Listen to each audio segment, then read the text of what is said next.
adrenal cortex are zona glomerulosa, that is outermost layer. Zona fasciculata,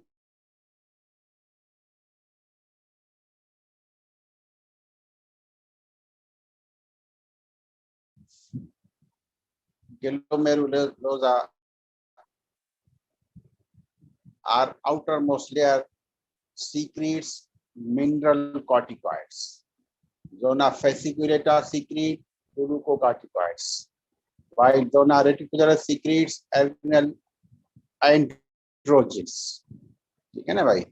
तो zona glomerulosa secretes mineral corticoids, zona fasciculata secretes glucocorticoids, and zona reticularis secretes androgens. इनमें जो ये बेटा MCQs में भी आता है, which of the following is released by the zona glomerulosa, ठीक है ना? what is the source of aldosterone? तो ये चीजें एमसीक्यूज की हैं, ध्यान में रखना है कि भाई zona fasciculata secretes glucocorticoids, उनमें मेन जो है कॉर्टिजोल है. इस तरह zona glomerulosa secretes mineral corticoids, mainly aldosterone, and zona reticularis secretes adrenal androgens, sex hormones. ठीक है ना भाई? अब इसमें याद करने के लिए ट्रिपल एस ज़हन में रखें. Triple S, that is salt, sugar, sex. Salt means aldosterone released by zona glomerulosa. Sugar, that is cortisol. Sugar is related to cortisol का function. It secretes zona. It is secreted by zona fasciculata. And androgens, that is sex. These are related with sex hormones. These are hormones. Androgens are related with sex. These are secreted by zona reticularis. So remember 3S, triple S: salt, sugar, sex. Salt, aldosterone; sugar, cortisol; sex, androgens. ये तीनों functional relationships है hormones का इनके साथ. ठीक है ना? S salt के साथ रिलेशन है अल्डोस्टेरोन का, कार्टिजोल का शुगर के साथ रिलेशन है, आगे हम इनके एक्शंस में पढ़ेंगे, और एंड्रोजेंस का सेक्स के साथ रिलेशन है. So again hormones of adrenal cortex, aldosterone released by the zona glomerulosa. Zona fasciculata secretes glucocorticoids, mainly cortisol, while zona reticularis secretes adrenal androgens.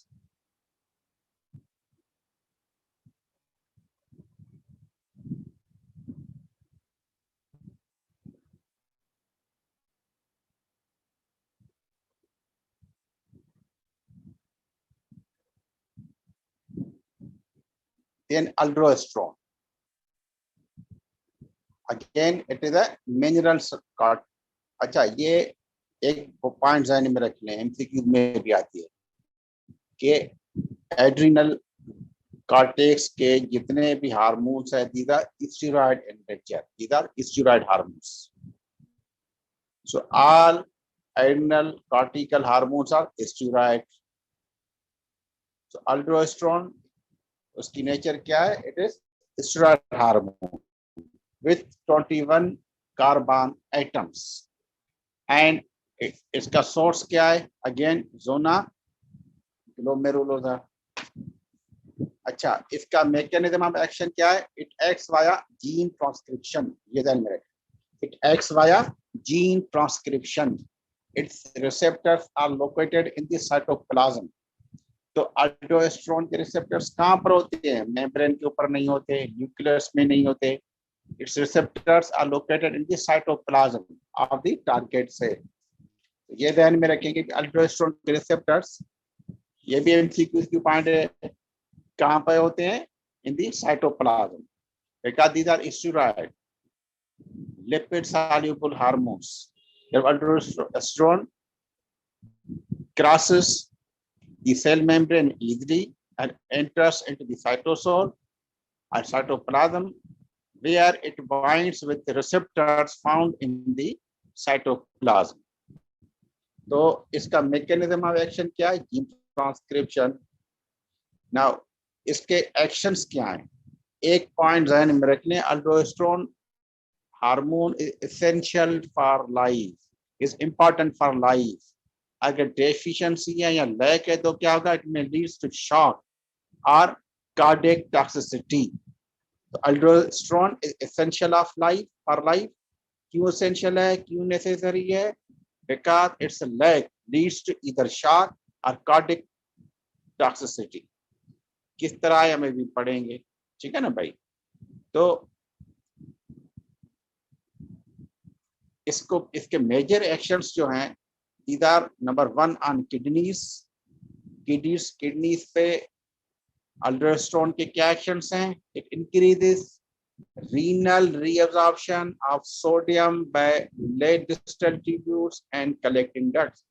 ये मोस्ट इंपॉर्टेंट फंक्शन है किसका? अल्डोस्टेरोन का। कहाँ पे? किडनीज पे। तो एक तो इसके टारगेट टिश्यू या ऑर्गन कौन से हैं? किडनीज।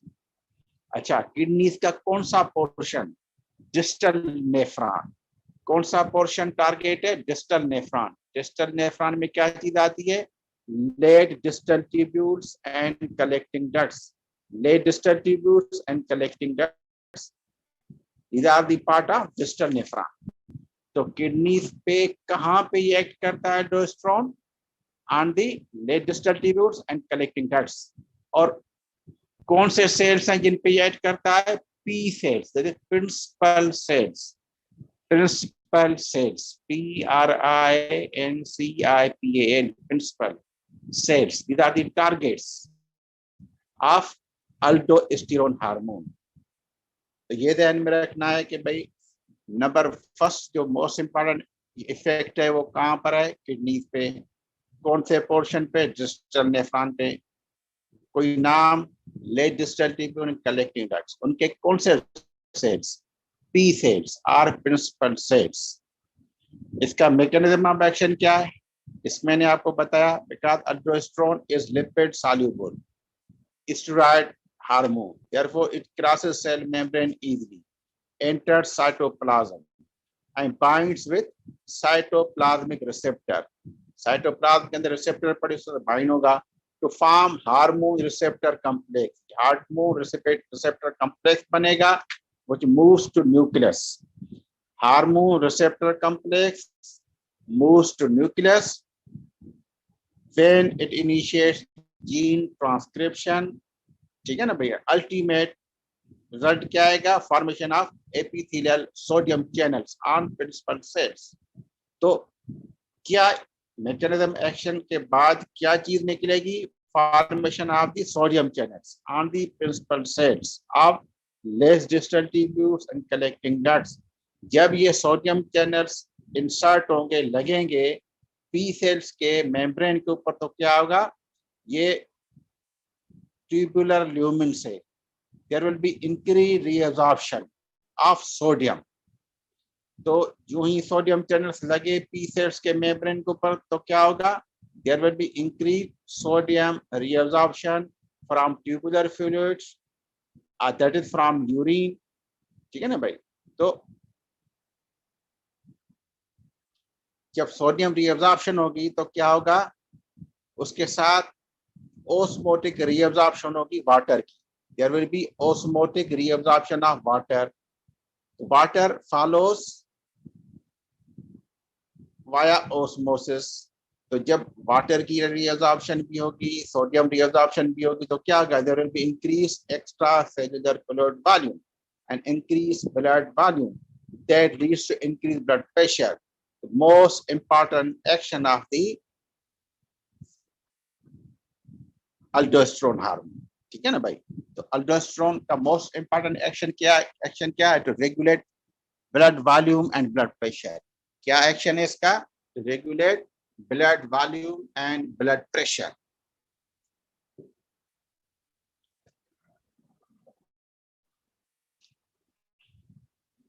तो भाई ये किस तरह ये ब्लड प्रेशर रेगुलेट कराता है? अल्डोस्टेरोन सेल के अंदर जाएगा, टारगेट सेल के अंदर, दैट इज प्रिंसिपल सेल के अंदर जाएगा, वहां पे रिसेप्टर्स के साथ बाइंड होगा। कहां पर रिसेप्टर्स होते हैं? In the cytoplasm to to form hormone receptor complex. ये फिर जाएगा न्यूक्लियस में, वहां पे होगी जीन ट्रांसक्रिप्शन,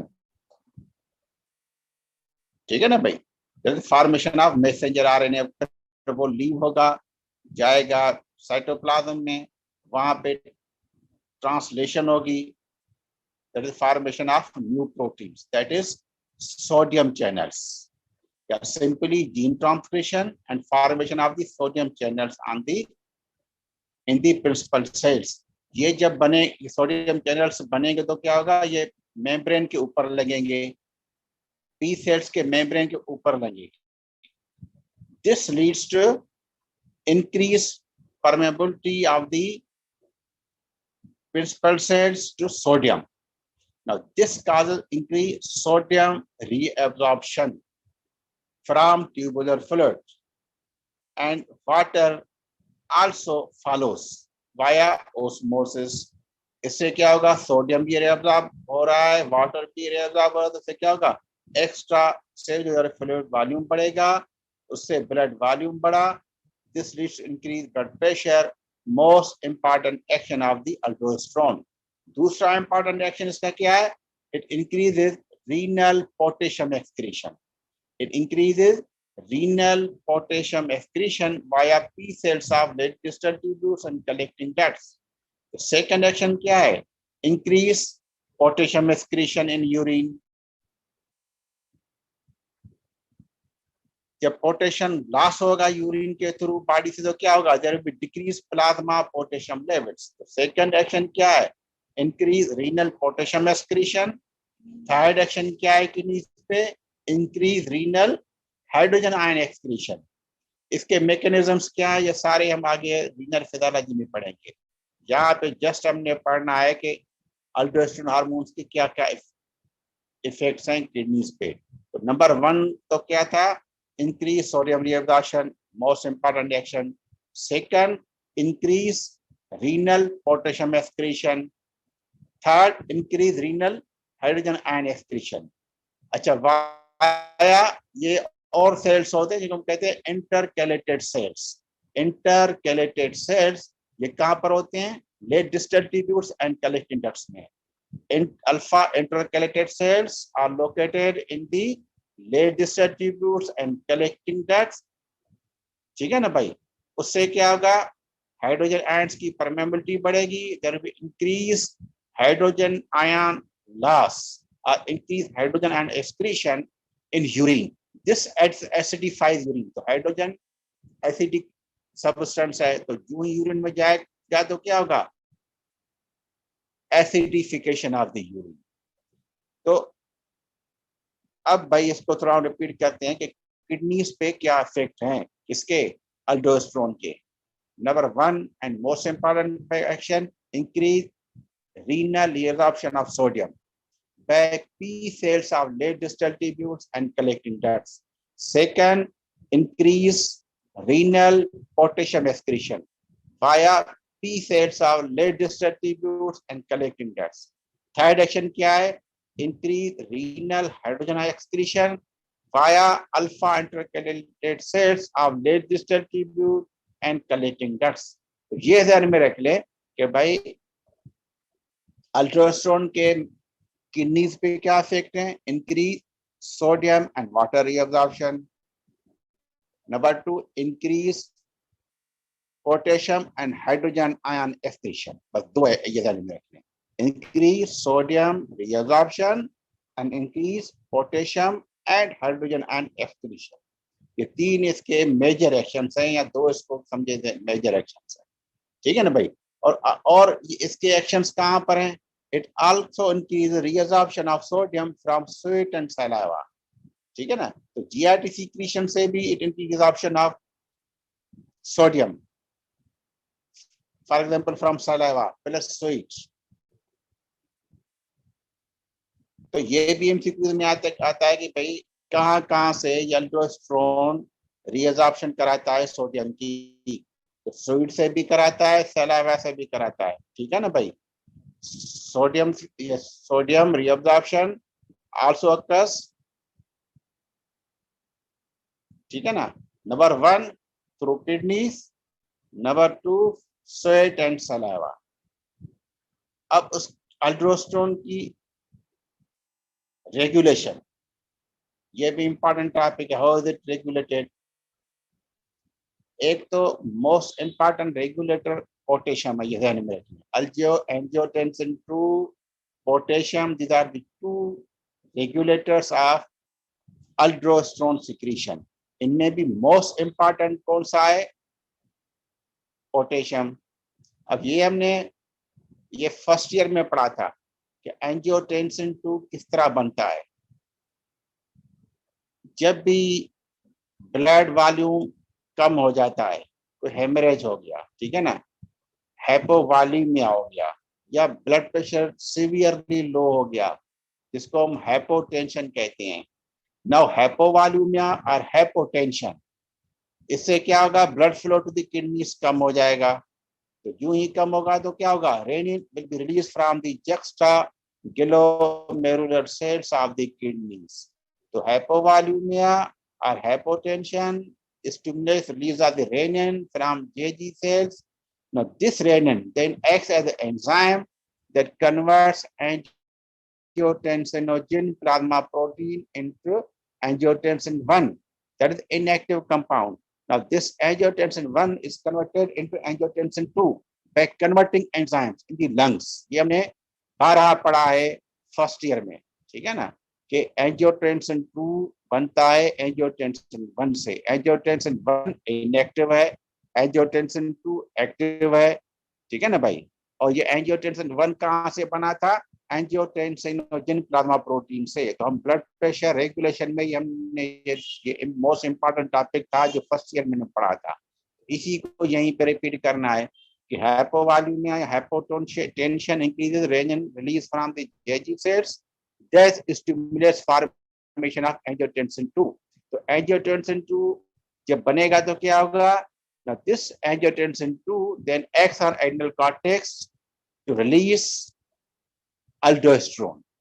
तो aldosterone रिलीज जो है angiotensin 2 बढ़ाता है। तो angiotensin 2 increases aldosterone secretion from the zona glomerulosa of the adrenal cortex। Second, low plasma sodium, ठीक है ना, या high plasma potassium, these are also stimuli that increase aldosterone secretion from adrenal cortex। इस तरह ACTH एड्रीनोकार्टिकोट्रोपिक hormone, इसका भी कोई little role है in the regulation of the aldosterone secretion। तो खाली ध्यान में ये रखेंगे भाई, अल्डोस्टेरोन सीक्रेशन कौन से केमिकल्स रेगुलेट कराते हैं? Number 1 angiotensin 2, number 2 sodium, number 3 potassium, number 4 ACTH। Angiotensin 2, ACTH, sodium and potassium, low plasma sodium and high plasma potassium. अच्छा, एक वर्ड आता है अल्डोस्टेरोन एस्केप, ये भी अक्सर एमसीक्यू में या थ्योरी में आता है। इसका क्या मकसद है? जब भी किसी कंडीशन में अल्डोस्टेरोन सीक्रेशन अगर बढ़ती है, there is increase aldosterone secretion, ठीक है ना। जब अल्डोस्टेरोन सीक्रेशन बढ़ेगी तो क्या होगा? अल्डोस्टेरोन का मेजर फंक्शन क्या है? to increase reabsorption of sodium through kidneys, through saliva, through sweat। तो उससे क्या होगा? सोडियम लेवल्स ब्लड में बढ़ जाएंगी। अच्छा, उसके साथ हमने किडनी में क्या पढ़ा था कि वाटर रिअब्जॉर्प्शन भी होगी। तो इससे क्या होगा, सोडियम वाटर रिटेंशन बॉडी में होगी, जिससे एक्स्ट्रा सेलुलर फ्लूइड वॉल्यूम बढ़ेगा, ब्लड वॉल्यूम बढ़ेगा और ब्लड प्रेशर बढ़ेगा। ठीक है ना, ये जो हमने पीछे मैकेनिज्म एक्शन में चीजें पढ़ी थी कि वही चीज यहाँ पे रिपीट हो रही है। अल्डोस्टेरोन जब सीक्रेशन किसी कोई भी डिसऑर्डर या किसी भी या नॉर्मल भी बढ़ जाए तो क्या होता है, नॉर्मली डिसऑर्डर यहाँ बढ़ जाए तो क्या होता है, सीरम सोडियम लेवल्स बढ़ जाएंगी और उससे आगे फिर जो है वाटर रिटेंशन होगी, secondary water retention via osmosis, उससे ब्लड वॉल्यूम ब्लड प्रेशर बढ़ेगा। ठीक है ना भाई। अब उसके बाद चीज इंपॉर्टेंट है कि ब्लड प्रेशर बढ़ेगा तो क्या होगा भाई, हमने एक और चीज हमने ANP एट्रल नेट्री यूरेटिक पेप्टाइड्स एक केमिकल है जो हमने पढ़ा था, जो रिलीज होता है नॉर्मली फ्रॉम एट्रिया। जब भी ब्लड प्रेशर बढ़ेगा, ब्लड वॉल्यूम बढ़ेगा, वॉल्यूम लोड ज्यादा हो जाएगा, तो जब ये एट्रिया के अंदर ब्लड ज्यादा कलेक्ट होगा तो ये ब्लड जो है एट्रियल वाल्स के ऊपर प्रेशर डालेगा, वो स्ट्रेच होगी, उससे ये केमिकल निकलता है जिसको हम कहते हैं ANP atrial natriuretic peptide. ये फिर आगे किडनीज पे क्या कराता है, increase atrial means atria, natriuresis, natri means sodium natrium, uresis means through urine loss. तो ये ANP क्या कराता है, किडनी से सोडियम की एक्सक्रीशन ज्यादा कराएगा। सेकंड, ब्लड प्रेशर का एक अपना इफेक्ट होता है जिसको हम कहते हैं प्रेशर डायूरेसिस। ठीक है ना, तो प्रेशर डायूरेसिस से भी फ्लूइड लॉस होगी और नेट्री यूरेसिस होगी via ANP। both lead to decrease extracellular fluid volume, despite high aldosterone levels। अल्डोस्टेरोन तो ज्यादा है, ये ध्यान में रखें, अल्डोस्टेरोन लेवल्स तो ज्यादा हैं मगर सोडियम और वाटर लॉस ज्यादा हो रहा है। क्यों हो रहा है sodium water loss? Because of natriuresis and diuresis. Natriuresis किसने करवाया? ANP। ठीक है ना भाई, एट्रियल नेट्री यूरेटिक पेप्टाइड जिसको हम कहते हैं, हार्मोन है, पेप्टाइड हार्मोन है जो रिलीज होता है एट्रिया से, response to high blood volume और वॉल्यूम लोडिंग। जब लोड बढ़ जाए, वॉल्यूम लोडिंग ज्यादा हो जाए, this release of this hormone. ठीक है ना भाई। अच्छा, उसके बाद ये भाई एक्शंस मोस्ट इंपॉर्टेंट है, इनको अच्छी तरह आप समझ लें।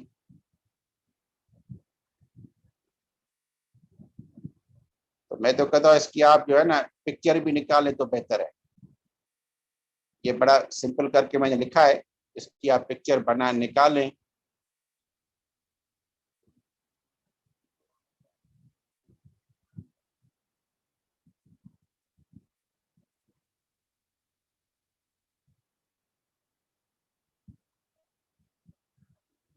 अच्छा, उसके बाद है डिसऑर्डर्स ऑफ अल्डोस्टेरोन सीक्रेशन। दो डिसऑर्डर है, hypo and hyper. hypoaldosteronism or decreased secretion of aldosterone, or hyperaldosteronism or increased secretion of aldosterone। hypoaldosteronism में क्या होता है, zona glomerulosa fails to release enough aldosterone। ठीक है ना भाई, इसमें क्या होता है, patient loses salt and water, patient loses salt and water. हमने भाई अल्डोस्टेरोन का एक्शन क्या पढ़ा था, increase renal sodium and water reabsorption. ठीक है ना भाई। तो इसके क्लिनिकल फीचर्स क्या आएंगे, एक्शन के साथ रिलेटेड हैं।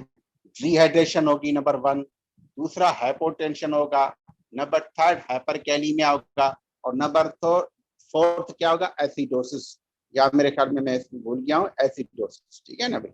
डिहाइड्रेशन क्यों होगी, because of increase urinary loss of sodium. Dehydration, sodium water जो है ये अल्डोस्टेरोन बॉडी में कम है, इस वजह से सोडियम रिअब्जॉर्प्शन कम हो रही है, इस वजह से वाटर रिअब्जॉर्प्शन भी कम हो रही है। This leads to dehydration. आगे इसका इफेक्ट क्या पड़ता है, हाइपोटेंशन। जब सोडियम एंड वाटर लॉस होगा बॉडी से तो क्या होगा,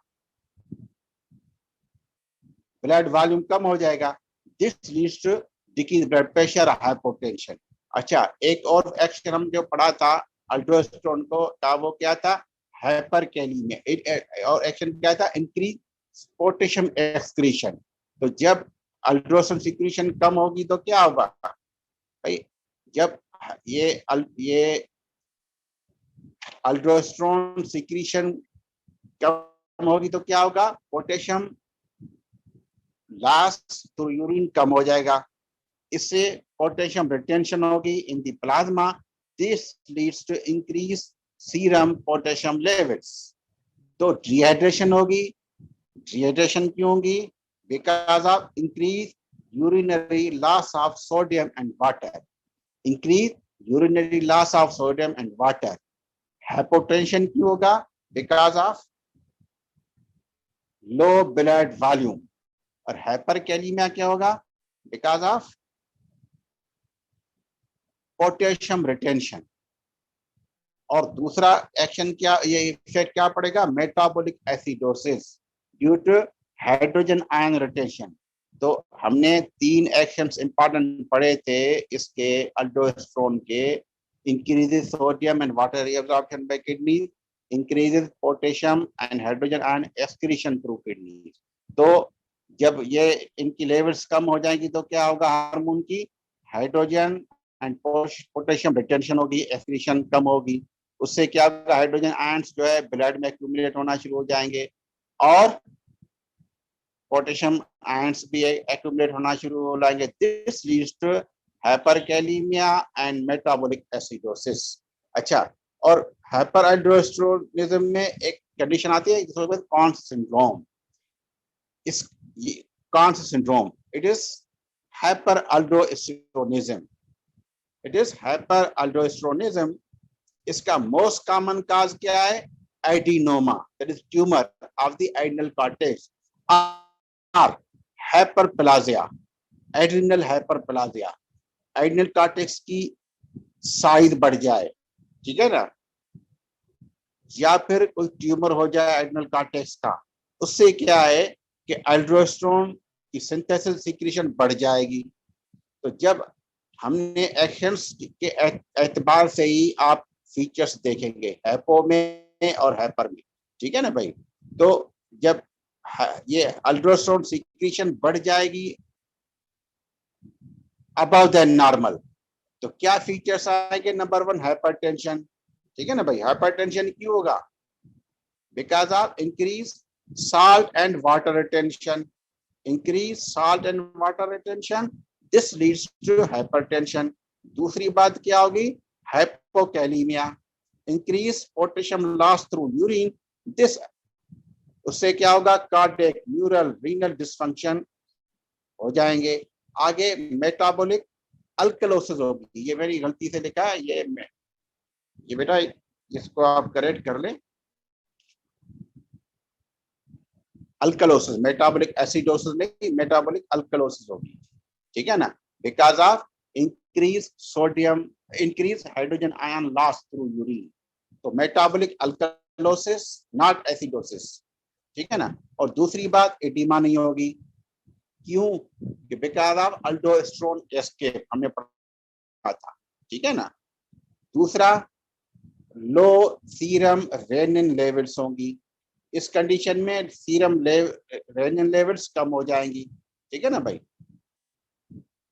क्यों कम होगी, कि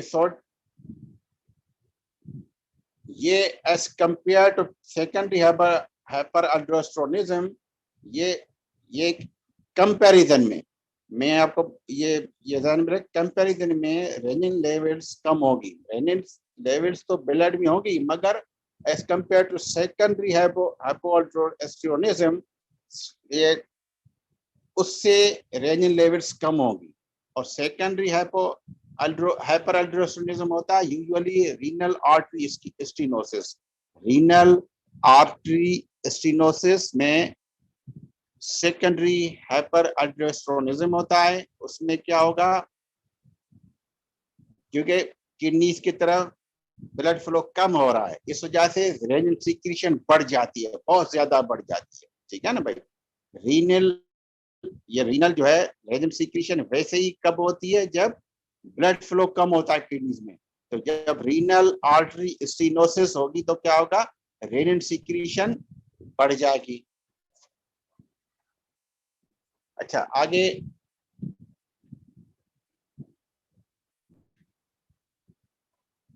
तो हाइपोअल्डोस्टेरोनिज्म के फीचर्स मोस्ट इंपॉर्टेंट क्या है, dehydration, hypotension, hyperkalaemia and metabolic acidosis. और इसके फीचर्स क्या है, हाइपरटेंशन, हाइपोकैलेमिया, मेटाबॉलिक अल्कलोसिस। ये तीन फीचर्स चार ध्यान में रखने। हाइपोअल्डोस्टेरोनिज्म के डिहाइड्रेशन, हाइपोटेंशन, हाइपरकैलेमिया, और कान सिंड्रोम या हाइपरअल्डोस्टेरोनिज्म में इंपॉर्टेंट फीचर्स क्या है, हाइपरटेंशन, हाइपोकैलेमिया, मेटाबॉलिक अल्कलोसिस। इन तीनों को, दोनों को, इन चारों फीचर्स को अपोजिट कर लें। ठीक है ना भाई। उसके बाद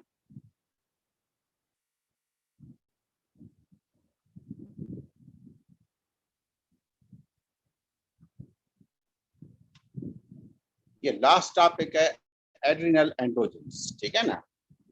इनका सोर्स क्या था हमने पढ़ा, zona reticularis, that is innermost layer of the adrenal cortex. आप भाई पढ़ते हैं, इसको पढ़ते हैं, ये पूरा कर लूं, रिपीट करते हैं। ठीक है ना भाई। तो adrenal androgens, their secretion is stimulated by adrenocorticotropic hormone. Normally, it is secreted in small amounts. Adrenal androgens are secreted in small amounts. इनके नाम कौन से हैं, एंड्रोस्टेनोडायोन, एंड्रोस्टेनोडायोन, और सेकंड क्या है, ट्रीहाइड्रो एपी एंड्रोस्टेरोन और oestrogens. These are the three adrenal androgens. मगर इनमें जो इंपॉर्टेंट चीज क्या ध्यान में रखनी है, these are secreted in small amounts and these are weakly androgenic. These are weakly androgenic. इनके जो सेक्स हार्मोनल इफेक्ट्स हैं बहुत वीक है। ठीक है ना भाई।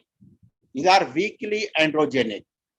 अच्छा मेल्स में तो एंड्रोजेनिक एक्शन जो है आगे हम पढ़ेंगे मेल रिप्रोडक्टिव सिस्टम में, तो मेनली टेस्टोस्टेरोन जो है it is responsible for development of secondary sex characters in the mails.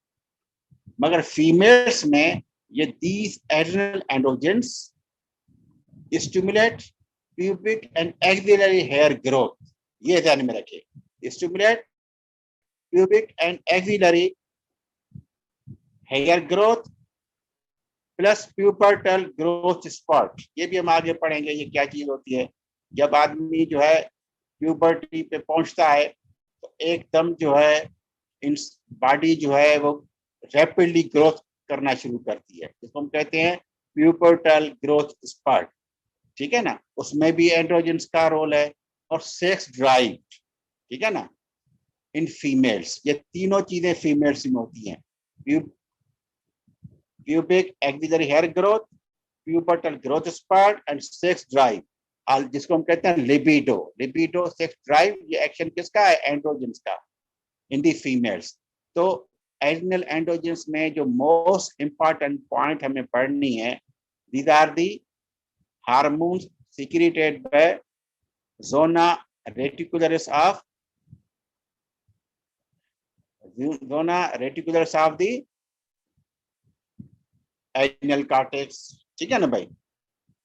ये नाम आपको ये लिखे हुए हैं, इनकी एक्शंस इंपॉर्टेंट चीज है, और these are secreted in small amounts and androgens are secreted in small amounts and are weakly androgenic.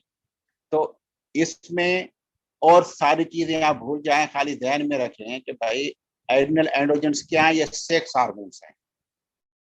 ठीक है ना भाई। These are secreted in small amounts and are weakly androgenic. इनका एक्शन क्या है, फीमेल्स में pubic and axillary hair growth, ये ध्यान में रखें, pubic and axillary hair growth and sex drive and pubertal growth part, males में इतना ज्यादा खास रोल नहीं होता। अच्छा, अब इसका एड्रिनल एंड्रोजेंस का एक डिसऑर्डर होता है जिसको कहते हैं adrenogenital syndrome. Adrenogenital syndrome, this is the disorder of the zona reticularis of adrenal cortex. Hyperplasia of adrenal cortex or tumor of the adrenal cortex leads to increased secretion of the adrenal androgens. तो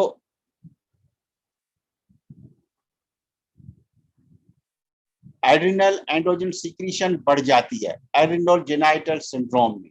एक 1 point, एड्रिनोजेनाइटल syndrome में adrenal cortex secrets मोर androgens. अच्छा, एक clinical एक genetic deficiency भी होती है enzyme की 21 hydroxylase, that is most common cause of adrenogenital syndrome.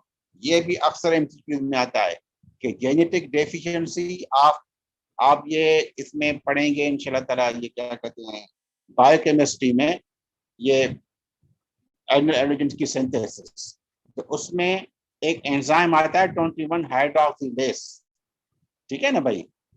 जब इसकी जेनेटिक डेफिशिएंसी हो जाए तो क्या होता है, इट में leads to the most common cause of congenital adrenal hyperplasia, ये ध्यान में रखिए, ठीक है ना। So adrenogenital syndrome occurs in usually males due to congenital hyperplasia or tumor of the adrenal cortex, leads to excessive secretion of the adrenal androgens. Normally हमने क्या पढ़ा कि normal condition androgens are secreted in small amounts from cortex. So these have negligible or no effects on sex, on organs, on sexual function. इनका सिर्फ क्या role है, pubic axillary growth plus sex drive में, और at the time of puberty pubertal growth spurt में। अब इसके feature